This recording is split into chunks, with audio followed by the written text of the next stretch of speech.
Lèvons-nous devant le Seigneur. Alléluia. La parole de Dieu dans la création. C'est un grand message. Et nous avons besoin, comme je le disais donc tout à l'heure, de savoir qui est véritablement le Sauveur que nous servons. La parole de Dieu dans la création. Ésaïe chapitre 40. Ésaïe chapitre 40. Et nous lisons à partir du verset 21. Ésaïe chapitre 40, verset 21. La parole dans la création.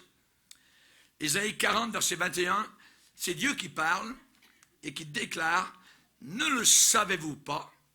Ne l'avez-vous pas appris? Ne vous l'a-t-on pas fait connaître dès le commencement? N'avez-vous jamais réfléchi à la fondation de la terre? C'est lui qui est assis au-dessus du cercle de la terre. Et ceux qui l'habitent sont comme des sauterelles. Il étend les cieux comme une étoffe légère. Il les déploie comme une tente pour en faire sa demeure. C'est lui qui réduit les princes au néant et qui fait des juges de la terre une vanité. Ils ne sont pas même plantés, pas même semés. Leur tronc n'a pas même de racines en terre. Ils soufflent sur eux et ils se dessèchent. Et un tourbillon les emporte comme le chaume. À qui me comparerez-vous pour que je lui ressemble, dit le Saint. Levez vos yeux en haut et regardez. Qui a créé ces choses? Qui fait marcher en ordre leur armée, les étoiles, les galaxies? Il les appelle toutes par leur nom, par son grand pouvoir et par sa force puissante. Il n'en est pas une qui fasse défaut. Amen. Père créateur, Père sauveur, nous te bénissons. Tu es un Dieu qui se révèle à nos cœurs. Nous ne pouvions pas te connaître si tu ne t'étais pas révélé. Nous te bénissons, Seigneur. Et nous mentirions aujourd'hui si nous dirions que nous ne te connaissons pas. Nous te bénissons pour cette connaissance qui grandit maintenant de jour en jour au travers de ta sainte parole. Bénis abondamment ton peuple, tes enfants, et que nous puissions comprendre un tant soit peu plus qui tu es. Dans le nom puissant de Jésus, nous te le demandons. Amen. Et tout le peuple dit Amen. Amen. Gloire à Dieu. On peut s'asseoir, frères et sœurs. Alléluia. Dieu pose des questions ici dans Ésaïe 40. Et il y a des points d'interrogation qui arrivent régulièrement. Ne le savez-vous pas? Ne l'avez-vous pas appris? Ne vous l'a-t-on pas fait connaître? N'avez-vous jamais réfléchi à la fondation de la terre? Et ensuite, il y a une phrase assez magnifique qui vient. C'est lui qui est assis au-dessus du cercle de la terre. Et vous savez que pendant des siècles, les hommes ont cru que la terre était une assiette plate et que, le bateau allait tomber un jour dans le vide, mais certains ont fait le tour de la terre, ils sont revenus au même point, ils se sont rendus compte que la terre était ronde. S'ils avaient lu la Bible, ils auraient su que la terre, c'était un cercle. C'est écrit ici. Il est assis au-dessus du cercle de la planète Terre. Amen. Gloire à Dieu. Jean l'apôtre a écrit son évangile et au premier chapitre, il dit des choses intéressantes sur lesquelles nous allons nous arrêter aujourd'hui, dans la première partie et dans la deuxième partie. On nous parle de la parole. Et Jean va dire, la parole était au commencement avec Dieu et toutes choses ont été faites par la parole et rien de ce qui a été fait n'a été fait sans la parole. Chers amis, ceux qui vivent au cœur des villes, des grandes métropoles d'aujourd'hui, ils perdent quelque chose. Parce que souvent, la nuit, ils ne peuvent pas voir, à cause des lumières électriques, ce qui est au-dessus de leur tête.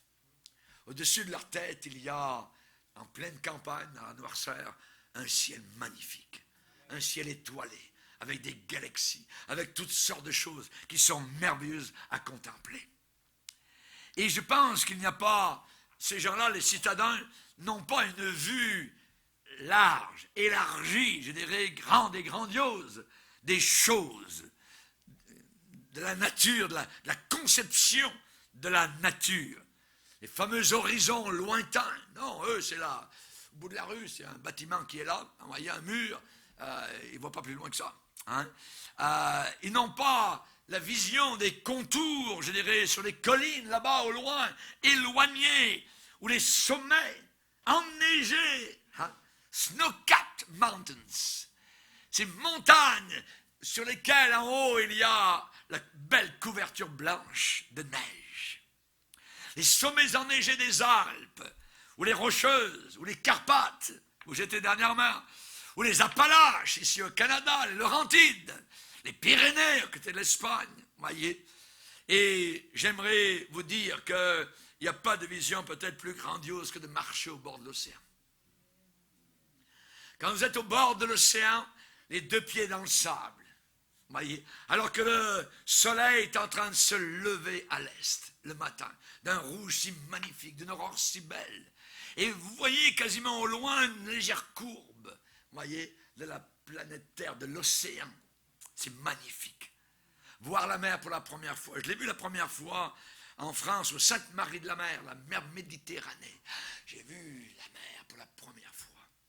J'ai dit, j'aimerais maintenant aller naviguer sur cette mer. Et je suis devenu un jour marin, quelques années plus tard. Et j'ai vu des choses magnifiques autour de la planète Terre. J'ai vu la peinture. Et maintenant, je connais le peintre qui a fait ces choses merveilleuses et glorieuses. Il est un grand créateur. Un jour, avec mon épouse, quand nous étions missionnaires à Chibougamau, au nord du Québec, avec les Indiens, on rentrait du sud et on allait de nouveau donc à Chibougamau et on s'est arrêté en pleine nuit. Là-bas, il y a des grandes étendues de 100, 200 km, donc sans aucune maison. Et on s'est arrêté en pleine nuit. Et j'ai dit, regarde André, il y a une aurore boréale. On est sorti. Et là, on a vu ces nuages verts et rouges qui bougent rapidement et qui changent de forme. Et là, on est comme ébahis devant ce grand Dieu créateur. Les aurores boréales, c'est magnifique. Vous ressentez la beauté et en même temps votre petitesse devant cette grande création. Alléluia. Les couchers de soleil dans les îles du Sud, quelque chose de magnifique. En Polynésie française, nous avons été missionnaires sur une petite île à Wainé. Et il y avait là-bas des couchers de soleil avec des rayons qui partaient des nuages. Magnifique. Je prenais beaucoup de photos à ce moment-là. Alléluia. C'était glorieux. Le panorama déployé, des forêts, des rivières, des prairies étendues, immenses. Voyez. Évidemment, ceux qui sont privés de cela, eh bien, ils ont une vision contractée. Je dirais une vision naine, une vision rétrécie de la nature de Dieu. Et je dirais, ces gens-là peuvent avoir évidemment une connaissance de Dieu, mais par rapport à ce que ce Dieu qu'ils aiment a créé, leur vision de Dieu peut être plus limitée. Et s'ils avaient évidemment habité en campagne, dans une contemplation habituelle de la grandeur et de la splendeur de la création de Dieu, la vision de Dieu pourrait être totalement différente. J'aimerais vous dire qu'une des premières pensées de l'homme de la ville, du citadin pieux, qui sort des conditions étroites, resserrées de la ville, pour sortir dans le monde plus grand de la nature, de la montagne, voyez, de la plaine ou de la mer, eh bien, il va dire dans son cœur, mais comment ai-je pu avoir une idée si petite sur le Dieu que je sers, sur le Dieu que j'aime? Il est si grand. Sa création me parle, sa beauté, sa grandeur. Alléluia. La Bible dit, il y a un verset, il dit, Dieu dit, ceux qui se réjouissent de ma grandeur.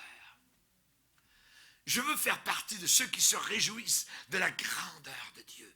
Notre Dieu n'est pas un petit Dieu, un Dieu nain. Il n'est pas une petite idole, il n'est pas une petite statue. Il est grand. Que dis-je? Il est grandiose. Il est puissant. Il est magnifique. Il est glorieux. Et nous chantons dans l'église du Seigneur, Dieu Tout-Puissant. Car mon cœur considère tout l'univers créé par ton pouvoir, le ciel d'azur, les éclairs, le tonnerre, brum, voyez, le clair matin ou les ombres du soir. De tout mon être alors s'élève un chant. Dieu Tout-Puissant, que tu es grand. Ou alors quand je me promène dans les bois ou la forêt profonde, j'entends tous les oiseaux chanter.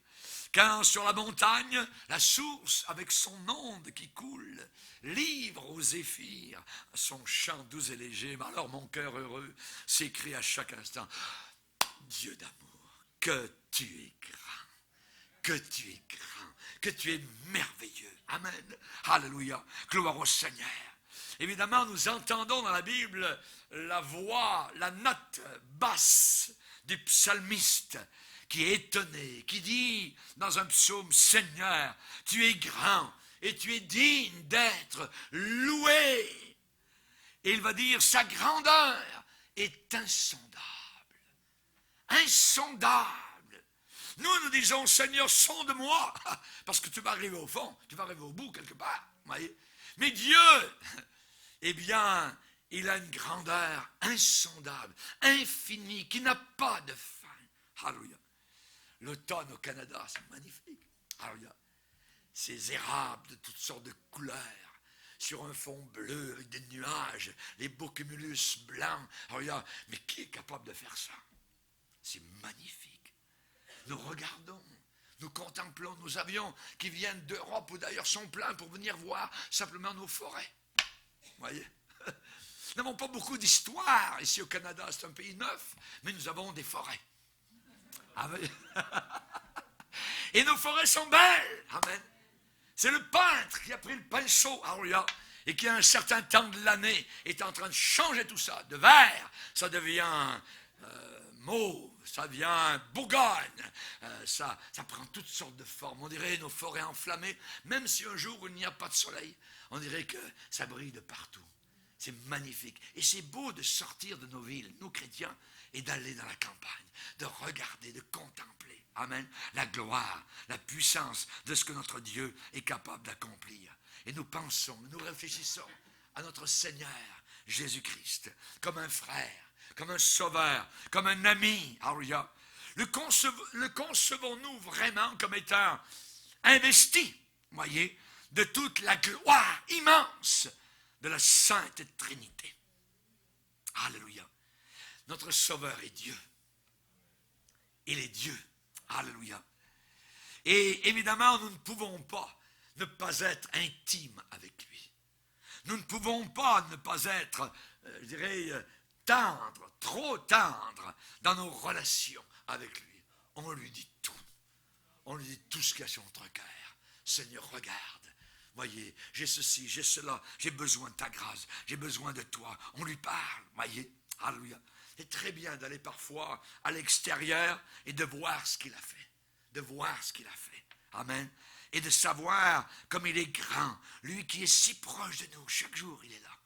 Lui qui est si proche de nous. Lui qui nous est si cher. Dans Ésaïe 40, on peut prendre le même passage au chapitre 40 d'Ésaïe, mais au verset 12, où Dieu nous dévoile sa puissance. Alléluia. Et le néant des créatures. Qui a mesuré les eaux dans le creux de sa main?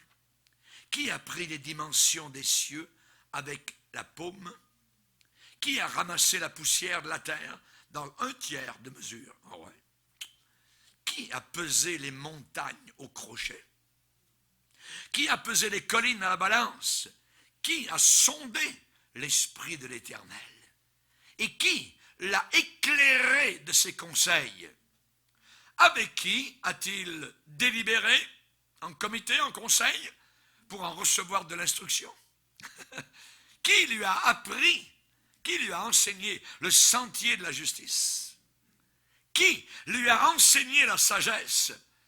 Qui lui a fait connaître le chemin de l'intelligence? Voici les nations de la terre, la planète Terre, sont comme une goutte d'un seau. Oh, on n'est pas grand-chose. Elles sont comme de la poussière sur une balance. Voici les îles sont comme une fine poussière qui s'envole. Le Liban ne suffit pas pour le feu, et ses animaux ne suffisent pas pour l'Holocauste. Toutes les nations sont devant lui comme un rien. Elles ne sont pour lui que néant et vanité. Les nations de la terre, avec leurs bombes atomiques, avec leurs engins, leurs canons, c'est comme une goutte dans un seau. Imaginez, vous avez un seau, il y a une goutte d'eau au fond. C'est ça la puissance des nations de la terre, avec les milliards de personnes, aux yeux de mon Dieu, aux yeux du Dieu que vous servez et que vous aimez. Il est tout puissant. Alléluia.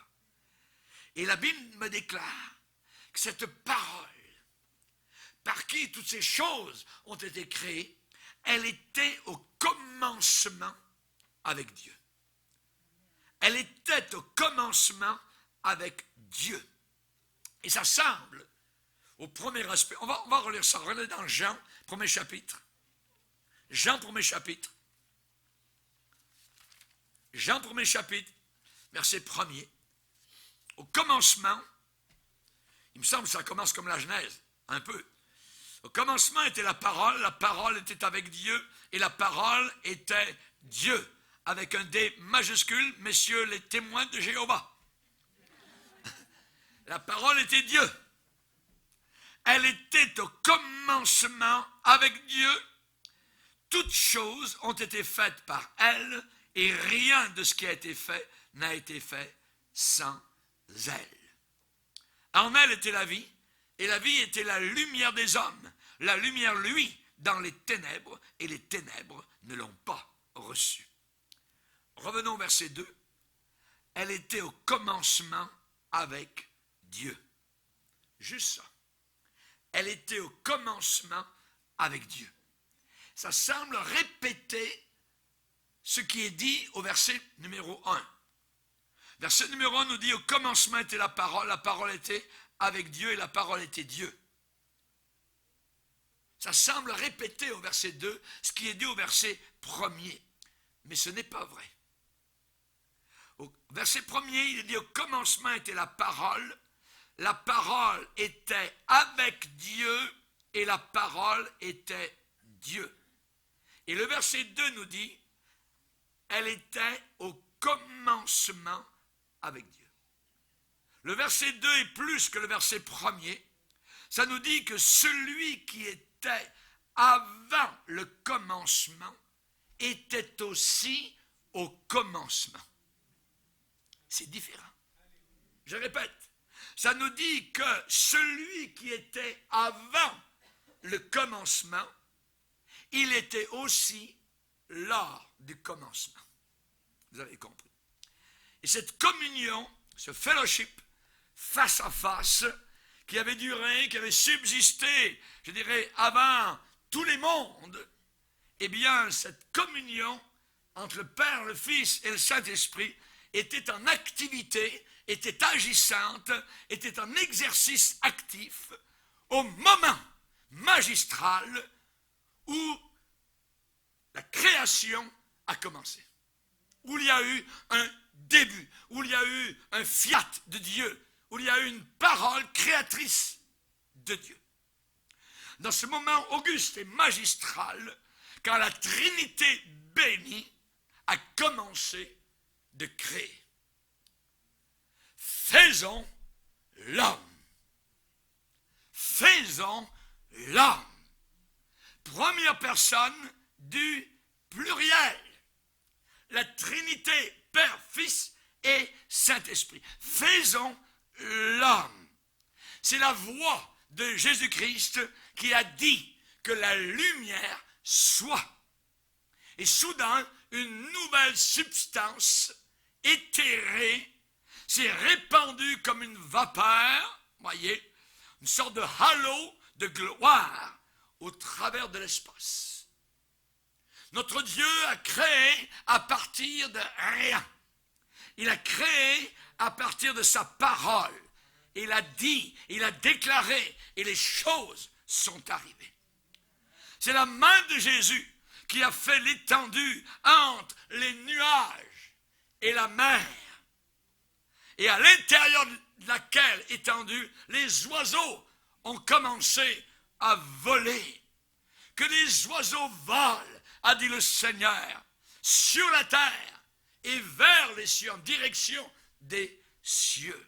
C'est sur l'ordre de Jésus-Christ que les eaux tumultueuses ont été poussées depuis la terre sèche jusque dans leur lit océanique, dans les fosses océaniques de la terre.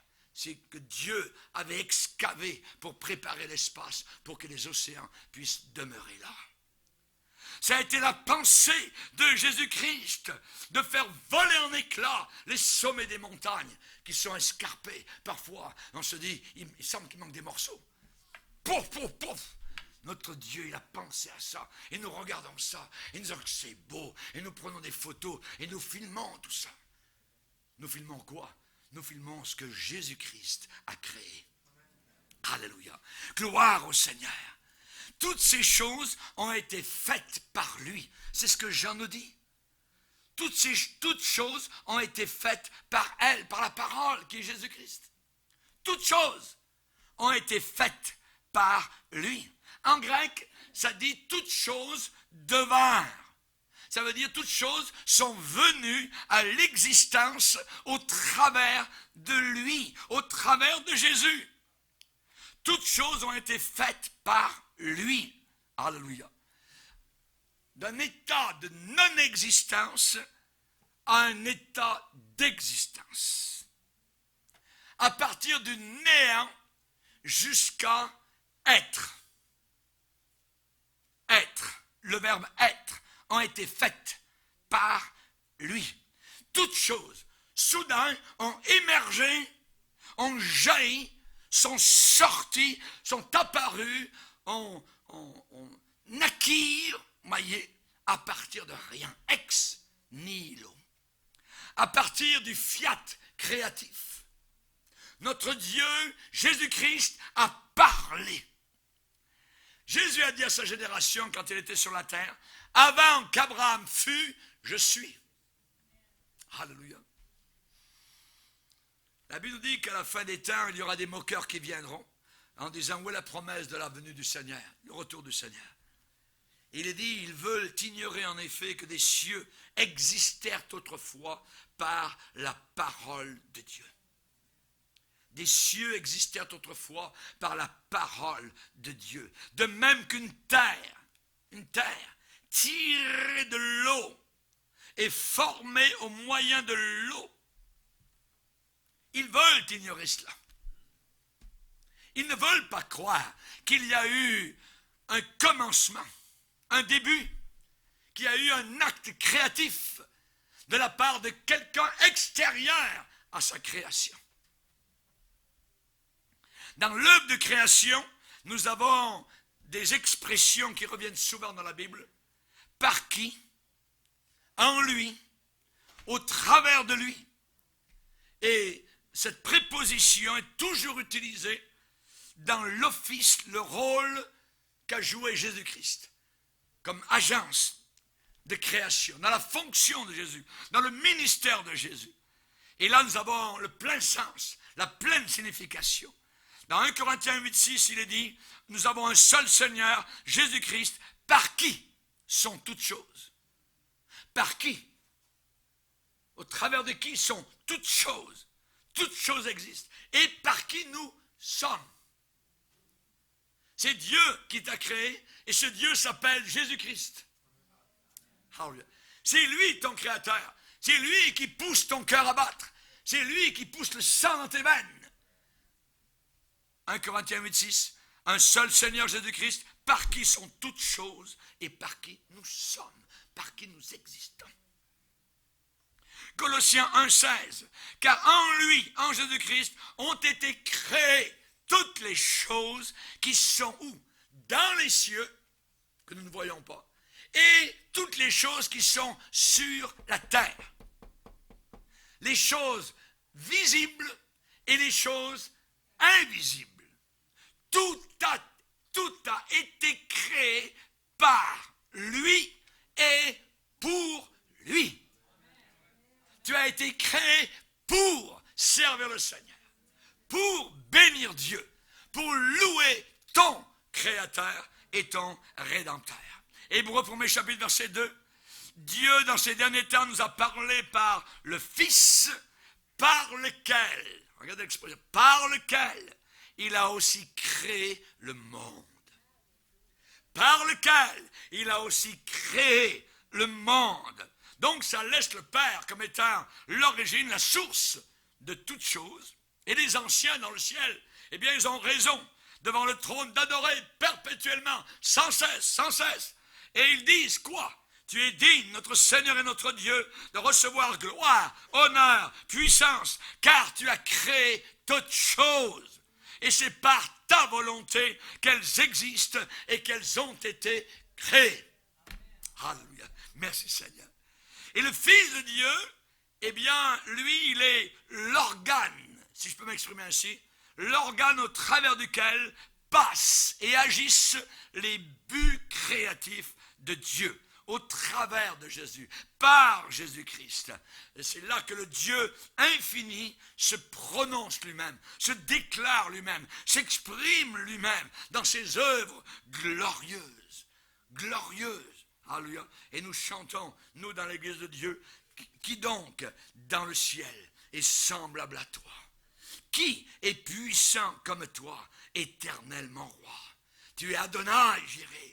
Amen. Adonai Rapha, Adonai Shama. Tu es Adonai Shalom. Tu es El Shaddai, El Olam, El Haï. Tu es vivant. Alléluia. En lui, nous avons la vie, le mouvement et l'être. Nous bougeons, voyez. Et cette action de se mouvoir nous vient de Dieu. Un mort, il ne bouge plus. Il n'a plus la vie, voyez. Pourquoi? Parce que Dieu a retiré sa vie. Nous avons la vie. Nous sourions, nous chantons, nous le louons, nous parlons. Alléluia, que Dieu soit glorifié. En lui, en Jésus-Christ, nous avons la vie, le mouvement. Le mouvement, ça bouge. Alléluia. Et l'être. Nous avons été créés par Jésus-Christ. Merci Seigneur. Merci Seigneur. Et dans le rapport de la création, de la Genèse, la Bible s'ouvre évidemment sur ce rapport de création dans Genèse 1er chapitre, et au verset 1er, nous avons deux expressions qui reviennent régulièrement. Dieu créa, et la deuxième expression, Dieu dit. Dieu créa, nous voyons cela dans Genèse 1er chapitre, verset 1er, verset 21, verset 27. On voit cette expression 5 fois.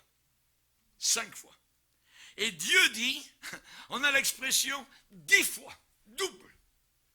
Le fiat de Dieu, Dieu qui parle, Dieu qui dit. On se rappelle, le centenier romain qui a dit à Jésus, dis seulement une parole, mon serviteur sera guéri. Il peut guérir certainement un malade, il dit, et puis pouf, la terre arrive. Imaginez, les oiseaux se manifestent, les animaux commencent à bouger, à voler, ainsi de suite. Il est glorieux, il est tout puissant. Les hommes de science ne sont pas évidemment en accord avec nous. Nous croyons que Dieu est le créateur de toutes choses. Il nous a dit que les hommes à la fin des temps veulent ignorer. Ça veut dire qu'ils ne veulent pas savoir. Ils veulent ignorer que des cieux existèrent autrefois par la parole de Dieu, ainsi qu'une terre. Ils ne veulent pas savoir. Voyez. Évidemment, eux, ils ont été influencés par cet homme diabolique appelé Darwin. Le darwinisme, et nos élèves, nos enfants dans les écoles sont enseignés comme cela, qu'ils sont des petits singes, donc ils n'ont aucun compte à rendre, il n'y a pas de Dieu, ainsi de suite, tu meurs, c'est fini, ainsi de suite. C'est abominable. Et nous voyons ce qui se passe autour de nous. Le diable les mène par le bout du nez, vers le sexe, vers la drogue, vers une vie totalement immorale. Les hommes de science ne sont pas Dieu. Il nous a dit dans le passage que nous avons lu que même les juges de la terre, Dieu les réduit au néant. Au néant. toutes choses ont été faites par lui. Chaque fois que l'on nous dit que Dieu parle, chaque fois que l'on nous dit que Dieu dit quelque chose, nous devons bien écouter. Parce qu'il parle, il déclare quelque chose. Nous devons entendre son accent, nous devons entendre le ton avec lequel il nous dit les choses. Cette voix que nous aimons. Puisqu'il a dit, mes brebis entendent ma voix. Et elles me connaissent. Elles reconnaissent ma voix. Elles ne suivront pas la voix d'un étranger. Nous nous habituons à la voix du Seigneur. Et nous la reconnaissons. Merci Seigneur. Ça a été à la voix de Jésus-Christ que les glaciers gelés sont descendus dans les vallées, pouce par pouce. C'est à la voix de Jésus que les rivières et les fleuves magnifiques ont été lancés. C'est sa voix qui a ébranlé, qui a secoué les collines en faisant tomber les cataractes d'eau, parfois de centaines de mètres jusqu'en bas. C'est lui le Seigneur. Alors que leur puissante écume est en train de mousser en bas. C'est lui, Jésus-Christ, à sa voix, qui a inventé les innombrables sortes de plantes. C'est lui qui a fait chanter les oiseaux magnifiques dans les forêts. Et nous aimerions qu'ils chantent toujours, ces oiseaux. On aime le chant des oiseaux. Ah oui. C'est lui, Jésus, qui a planté ces magnifiques forêts d'arbres. C'est lui qui a lancé au-dessus de nos têtes ces bolides, ces galaxies, voyez, qui fait rouler les étoiles par milliards jusqu'à des milliards d'années-lumière. Imaginez, dans leurs différentes orbites, pour proclamer la gloire de Dieu et garder l'heure exacte au cadran de la nature. Ça a été la voix de Jésus qui avait passé à grande vitesse les poissons dans les grandes profondeurs des océans. C'est lui qui fait paître les troupeaux sur les collines des montagnes. C'est lui qui fait ramper avec lenteur les reptiles pour les freiner. C'est lui qui fait la nuit d'été étinceler la luciole que nous voyons dans la nuit. Il y a juste une seule petite lumière qui est là, qui s'amène autour de nous, verdâtre. La luciole. C'est lui. Quelle idée! Quelle idée! Notre Dieu. Amen. Alléluia. Vous avez vu les buffles, amen, dans l'ouest, qui traversent les prairies. Oui, c'est le Seigneur. C'est mon Dieu. C'est mon Jésus. Alléluia. Et plus que cela, c'est lui qui a créé l'homme, la nature humaine. Alléluia. Imaginez que lui-même devait revêtir des siècles plus tard, lorsqu'il descendrait des cieux et viendrait naître au travers d'une petite jeune fille dans un petit village appelé Nazareth. Et ensuite, naître à Bethléem. C'est lui qui a fait l'homme à la ressemblance de ce qu'il était lui-même. C'est lui, amen, qui a fait l'homme à l'image de ce qu'il serait lorsque les temps seraient accomplis. Il a participé, lui-même, le Créateur. Il a participé à quoi? Au sang et à la chair. Un petit corps comme vous et moi. Il est venu comme un jeune homme. Alléluia. Gloire au Seigneur. J'imagine, lorsqu'il a créé l'homme pour la première fois, que d'étranges émotions sont montées à son cœur, alors qu'il était en train de regarder ce morceau d'argile, alors qu'il était en train de bâtir, de former, de construire, alors qu'il se penchait et qu'il a soufflé, ce souffle de vie dans ses narines. Imaginez, à partir de ce premier homme, fait à partir, je dirais, d'une poussière grossière, rougeâtre de la planète Terre. Le texte nous dit, l'Éternel Dieu forma l'homme de la poussière de la terre. Et il souffla dans ses narines un souffle de vie. et l'homme devint un être vivant. Alléluia. Gloire au Seigneur.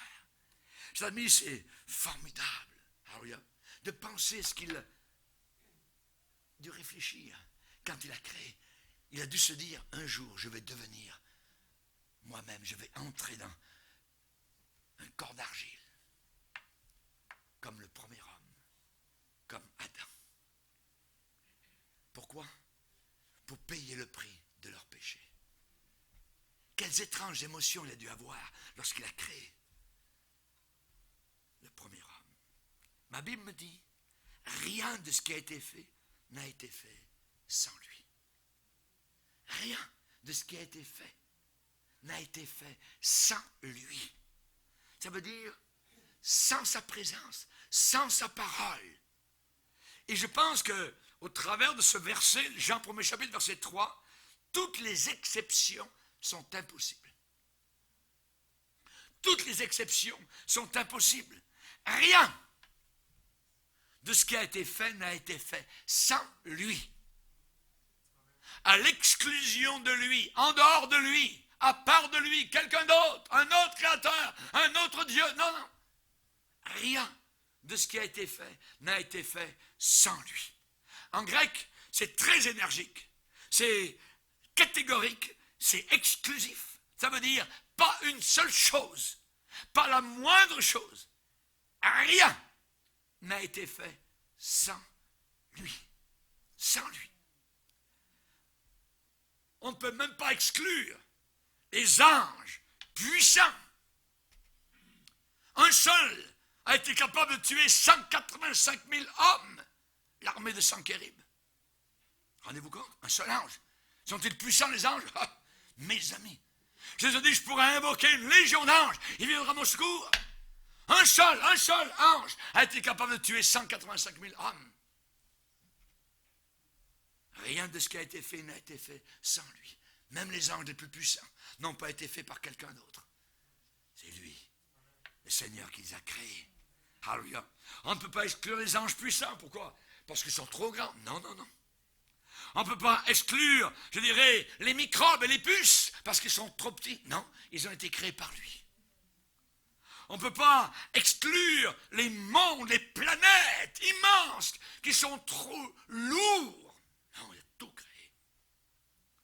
On ne peut pas exclure les atomes de poussière parce qu'ils sont trop insignifiants. Non, non, non, non, non. On ne peut pas exclure la lumière, je dirais, l'électricité, la chaleur, parce que c'est trop impalpable, trop éthéré. Non, il a tout créé. Rien de ce qui a été fait n'a été fait sans lui. Sans lui.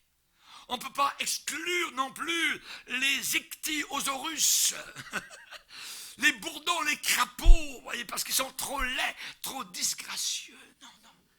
Il a tout créé. Tout a été créé. Même les pandas, voyez, qui sont si mignons. Ça a été créé par mon Seigneur.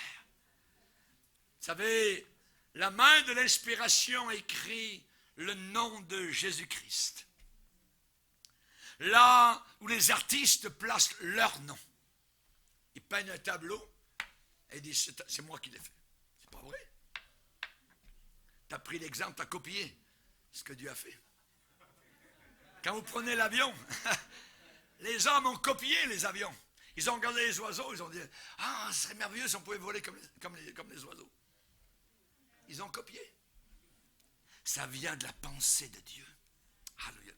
Ça vient de la pensée du Seigneur. Un clair de lune sur un champ de neige. Que c'est magnifique. Ça vous laisse rêveur. Oui. Et Paul va dire dans Colossiens 1er chapitre, toutes les choses qui sont dans le ciel et sur la terre, les choses visibles qu'on voit et les choses qu'on ne voit pas, invisibles, que ce soit des trônes, des dominations, des principautés, des puissants, des dignités, des autorités, tout a été créé par lui et pour lui, et il est avant toutes choses, et toutes choses subsistent, demeurent à cause de lui, en lui. La moindre fleur, la moindre goutte de pluie, le moindre flocon de neige, souffle de vent, feuille d'automne, qui bruissent soulevant la petite main potelée du bébé. Tout a été créé par lui. Alléluia. Ça nous montre son coup de pinceau magistral, inimitable. Alléluia. Dans les clairs-obscurs, il est capable de peindre des choses magnifiques et glorieuses. Personne ne peut le concurrencer. Personne ne peut le rivaliser. Il est indescriptible. Il est incompatible avec, je dirais, les peintres humains.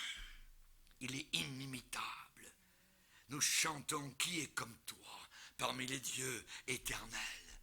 Nous chantons avec Moïse, qui est comme toi, magnifique en sainteté, digne de louange, opérant des prodiges. Oh, qui est comme toi, Seigneur. Vous avez vu parfois, dans une journée nuageuse, soudain, en plein milieu de l'après-midi, le soleil paraît, mais vous ne le voyez pas, mais vous voyez simplement des rayons qui partent des nuages. Vous regardez, oh, que c'est beau, oui, que c'est beau. C'est Jésus qui fait ça. C'est lui qui a tout créé. Et il est dit, Jean va dire, en lui était la vie. En lui, en Jésus, était la vie. On va placer le faisceau de lumière, le spot, sur ces 5 mots. En lui était la vie.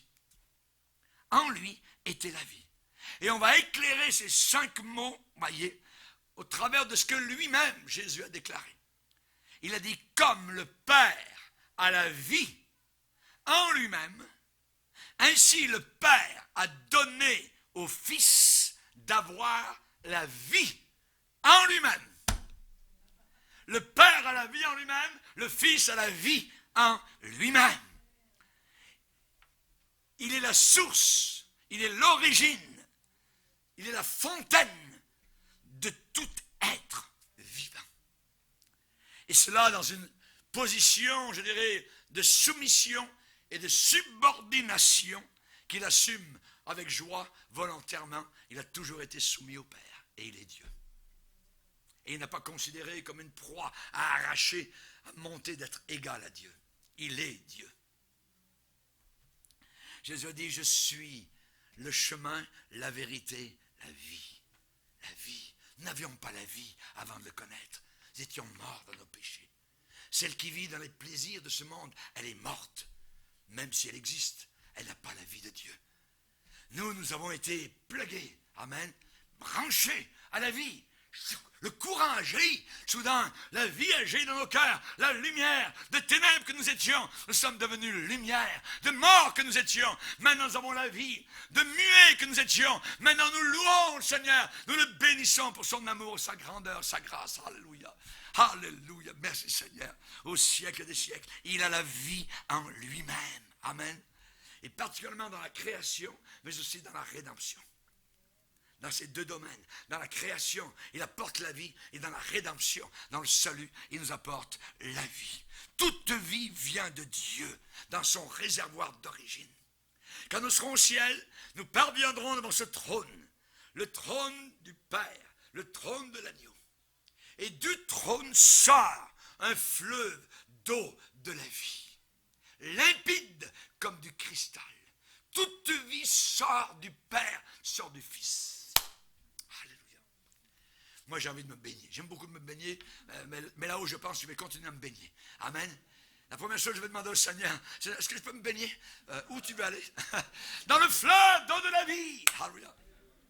Gloire au Seigneur. Il a la vie en lui-même. Nous aimons la vie, n'aimons pas la mort. Toute vie vient de Dieu, amen. Elle se trouve dans le Seigneur Jésus-Christ, comme une sorte de puits de provision. En lui, nous avons la vie, le mouvement et l'être. Voilà le message que Paul prêchait aux Athéniens, aux sages d'Athènes, il y a 2000 ans. En Jésus-Christ, nous avons la vie, le mouvement et l'être. Nous avons la vie naturelle. Nous avons la vie physique. La vie animale existe à cause de lui. La vie intellectuelle existe à cause de lui. La vie spirituelle, la vie scientifique, toute vie vient de lui. Il est un savant. Amen. Cette Bible me dit que son intelligence n'a pas de limite. Pas de limite. Ça continue tout le temps, tout le temps, tout le temps. Alléluia. L'univers entier je dirais, de toutes les choses vivantes, n'a pas seulement été amené à l'existence par notre Sauveur Jésus-Christ, mais il est aussi gardé en vie, en beauté vivante, soutenu dans son existence.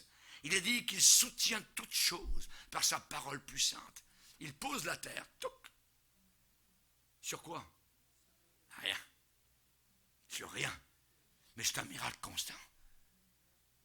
On ne se sent pas insécure. On regarde la terre, elle est posée sur rien du tout. Et pourtant, on est en sécurité. Ma Bible est posée quelque part, vous voyez. Mais cette terre, elle est posée sur rien. Elle tourne et... Vous voyez. Alléluia. Qui va comprendre ça? Comme ce Dieu est tout puissant. Il nous dépasse totalement. Aucun homme n'a été capable d'expliquer ça. Personne. Aucun scientifique. Il soutient toutes choses par sa parole puissante.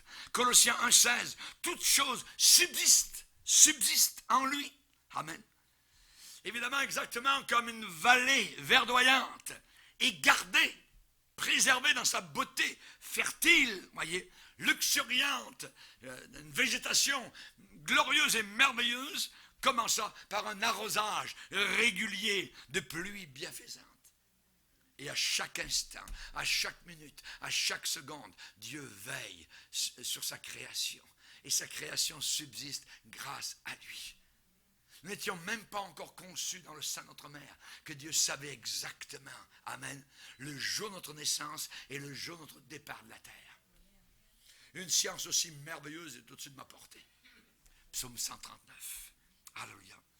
Jésus-Christ, comme la parole, eh bien, en tant que parole, il crée, alléluia, il montre Dieu, il dévoile Dieu, il est Dieu sans nous, à part de nous. Il n'y a pas besoin de nous. Oui. Et Jésus-Christ, il est la vie. Et dans ce sens, vie, il communique l'essence de Dieu.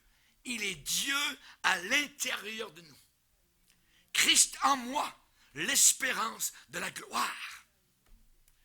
Ô Père, je veux que mes enfants soient là où je suis, afin qu'ils voient ma gloire, la gloire que j'avais auprès de toi avant même que le monde n'existât. Il veut nous montrer sa gloire. Vous avez été à un endroit, moi j'ai été dans certains endroits de la terre, et ce que j'aurais voulu, c'est que André soit avec moi. Pour dire, regarde comme c'est beau, mais elle n'était pas là. C'est le sentiment que Jésus a. Il veut que nous soyons là. Et il veut nous dire, regarde la gloire, regarde ce que j'ai créé, regarde comme c'est magnifique. Il veut qu'on soit là avec lui, là où il est. Alléluia, quel amour, amen. Sans Jésus-Christ, à part de Jésus, quelqu'un peut exister. Oh oui, quelqu'un peut exister. Il va servir le diable, voyez. Mais cependant, il n'y aura aucune vie dans cette personne. Aucune vie, voyez. Celle qui vit dans les plaisirs, elle est morte. Même si elle existe. Éphésiens chapitre 2 nous dit, auparavant, quand vous étiez dans le monde, vous étiez morts par vos offenses et par vos péchés. On était déconnectés de Dieu. Le diable avait arraché la prise, tchac, mort, plus rien, plus de courant, plus de chaleur. Voyez. Sans Jésus-Christ, on peut posséder des qualités attirantes, on peut posséder des qualités aimables, on peut être très gentil, mais on n'a pas la vie. Mais on n'a pas la vie. Je suis la vie, a dit Jésus. Sans Jésus, on n'a pas la vie. On peut avoir une très belle apparence extérieure, voyez, mais on est mort à l'intérieur. Rappelez-vous le fils prodigue qui est allé manger à l'écuelle des porcs. Voyez. Le père va dire au retour du fils à la maison, mon fils que voici était mort. Et il est revenu à la vie. Alléluia. De mort que vous étiez, Romains 6, verset 13, le salaire du péché, c'est la mort. Déconnecté de Dieu. Mais si vous êtes en Jésus-Christ, si vous ouvrez tout votre être au Seigneur Jésus, si vous ouvrez tous les tiroirs, toutes les portes, tous les couloirs, tous les corridors de votre cœur, tous les couvercles, tous les placards, vous ouvrez tout au Seigneur. Si vous lui laissez le champ totalement libre, accès libre aux chambres les plus secrètes de votre être, si vous faites en sorte qu'il n'y ait aucun empêchement, alors ça sera comme le Nil. Lorsque le Nil inondait, alors il y a les rives, et les Égyptiens fertilisaient leur terrain. Tous les canaux étaient remplis d'eau. Votre vie sera remplie d'abondance. Votre vie sera énergisée par le Saint-Esprit. Vous aurez la joie de votre salut, l'espérance de l'éternité. Et le moment du départ, vous sourirez, vous direz « Alléluia » et vous partirez dans la gloire. Baissons nos têtes et prions le Seigneur. La suite ce soir.